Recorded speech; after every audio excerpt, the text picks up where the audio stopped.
Canada is set to rejoin those trade talks in Washington. There are some mixed signals from Ottawa and the U.S. about what ultimately comes next. Well, the Prime Minister's office says he had a constructive conversation with President Trump following that deal announced with Mexico. Trump said applying auto tariffs would be easier than working out an agreement with a third partner. Joining us for more perspective on the talks is the former U.S. Ambassador to Canada, Bruce Heyman. Bruce, start off just giving us your reaction to what you've seen over the last 24 hours.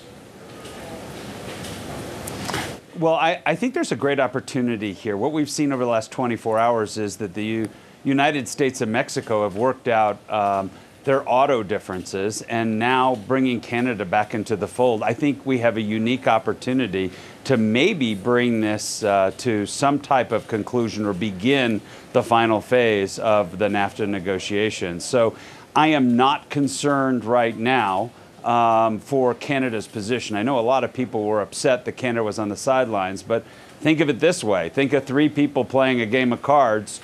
Two of them all of a sudden start laying a bunch of cards down on the table, and the third partner may not be doing that, but they're seeing all the cards that get laid down in trade negotiations, which give you a lot of advantages going into these discussions over the next few days. So don't underestimate the opportunity set, and don't get too caught up that Canada wasn't involved over the last few weeks. Well, it's helpful to get your card game analogy there, because we had those comments from Ronna Ambrose, who said, we've seen what the U.S. is willing to do and what Mexico is willing to do, and now it's Canada's turn to give something. But I guess we're not quite sure what that would be. What do you think that should be? So, I think if this is going to reach the conclusion that I hope it does, you have to have the spirit of compromise, not capitulation. That doesn't mean you do it my way or else, which is the language the president unfortunately used.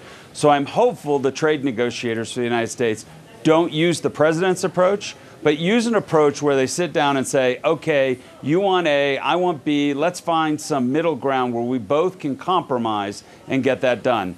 There are a few remaining areas that I think need to be focused on. One is this Chapter 19, this dispute resolution authority, and that seems to still be hanging out there. Sunset provision, a lot of cards were laid down the table with Mexico, which kind of reduced the tension there. I think, Canada has some places to give with regard to maybe de minimis at the border. They saw Mexico raise its de minimis to $100. And obviously the dairy component has to be some part of this discussion. On the de minimis, can you just sort of explain to our audience why that's an important one? So, look, when you go to the border and you go shopping and you bring something across, or you buy something from across the border and send it both ways, the differential between the U.S. and Canada is the U.S. citizen can buy up to $800 tax-free from across the border, where a Canadian, I think it's about $20. And so that differential's too wide, and it doesn't seem fair. Mexico now has moved up to $100, and I think that this gives opportunities for U.S. businesses to have some fair or more level competition in selling product to Canada. Now, from a Canadian perspective, you have a lot of small businesses across the border that want that protected. And so where's the compromise? What's the middle ground? What number would still enable businesses to compete effectively within Canada without feeling too much pressure? And I think that there's some number that can be increased here. Okay, and then just getting to the other issue you talked about, supply management. How do you feel about the White House's perspective on that right now? Because we've heard a lot of people say, yes, it's time to end supply management. We've had guests this morning who have said, we got an election coming up here. Doesn't seem that likely that the Trudeau team would want to back away from something like that. But do you get a sense that the White House wants some action on that front in order for some kind of resolution to be reached here? So the word is some action, and this is not black and white. They're shades of gray. They're middle grounds. That Canada did show some willingness to expand access to the dairy markets in its CETA agreement as well as in TPP.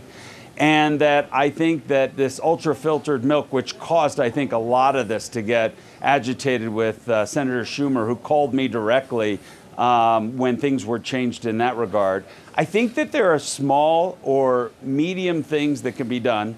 You can still keep your supply management and still satisfy some of the demands that are going on. The reality is dairy is such a small component of our overall trade, but politically sensitive, as are all agricultural items. On the U.S. side, sugar and peanuts and so many other areas that for the president to say, let's just get rid of all tariffs and let's just make it fair and free, well, the U.S. does subsidize a lot of its agriculture too. So I think that that's, senators and congressmen and members of the U.S. Trade Representative's office know that that's not going to happen. So I think there's still a deal to get done here.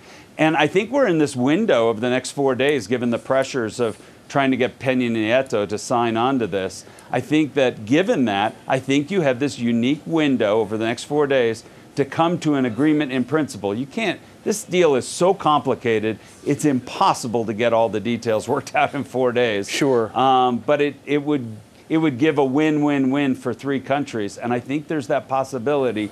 But compromise has to be the operating word of the three parties coming together as opposed to capitulation. And also wanted to get a quick word on the name of NAFTA. We heard what the president feels about that name. I had Brad Wall on yesterday saying, who cares what it's called? I saw you tweeting. Your tweet was changing the name of something I've been proposing for over a year. Smart move politically. The term NAFTA is toxic. Why do you say it's toxic? So I had a conversation with the mayor of Dayton, Ohio. At that time, she was running for governor of the state of Ohio. And I asked her, you're traveling around the state of Ohio. Tell me about your feelings about NAFTA. And she said to me, well, first, let me tell you, 80% or more of the job loss in the state of Ohio is due to technology and innovation and robotics, et cetera. She said, but when I talk to the average Ohioan, they think 100% of the job loss is due to NAFTA. So this term is a toxic political term in the United States. And it's a term the president used so effectively, I think, in the Midwest to get votes which put him over, put him over the edge to win the presidency. And NAFTA is such an important part of that, that he said he was going to get rid of NAFTA. So even if he keeps NAFTA exactly the way it is, changes the name, he can say he got rid of NAFTA. All right, and before you go, Bruce, you talked about this tight window for getting something done, and it's so complicated that even getting something done in a short amount of time, what that is, it's hard to say at this point. But we have heard what the president said about those possible auto tariffs. That is a threat that seems to be on the table. What are the ramifications if Canada can't come to the table and get something done very quickly here?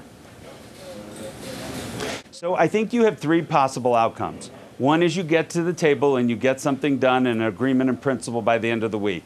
The second is you agree that you're making progress, but not enough to get a deal done by the end of the week, but you continue your negotiations as we are now proceeding.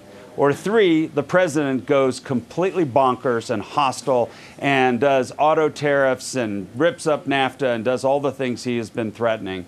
I would say that that would be not only very, very bad for the Canadian economy, it would also be bad for the U.S. economy. It would be bad in the Midwest, which is that heartland that the president is dependent on, and he's going into midterms. I think that would seal the deal for the Democrats to take the House of Representatives. So I think the likelihood of that is quite small, albeit he uses that bluster and threat on an ongoing basis. If he does go ahead with it, I would say it's an abuse of power.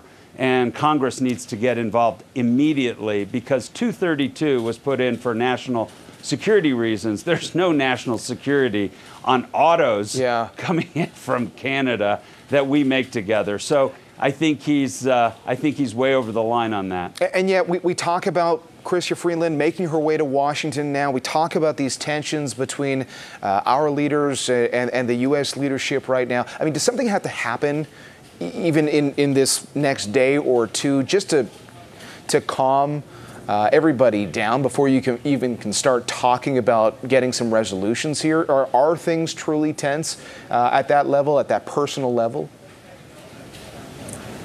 The president seems to have something, a burr in his saddle with regard to Canada, but then, welcome to a very large crowd of of people in situations that the president seems to be irritated about. He's having a very difficult time politically back in the States, especially over the last few weeks. I would think he's in need of some type of win here. That's why he tried to use the Mexican agreement as a bold announcement that we have something, when most people on Capitol Hill recognize you can't get this deal done without Canada, and it will not pass in Congress without Canada being part of it. But he tried to bluster his way through and having a victory this week. I think the real victory will be Canada, Mexico, and the U.S. coming together in some type of deal, even if it's a deal in just principle, and the president can claim victory going into the midterms. Bruce, always good to get your thoughts. Thanks so much for joining us. We appreciate it. It's a pleasure. Former U.S. Ambassador to Canada, Bruce Heyman, joining us from Aspen with his take on this trade story.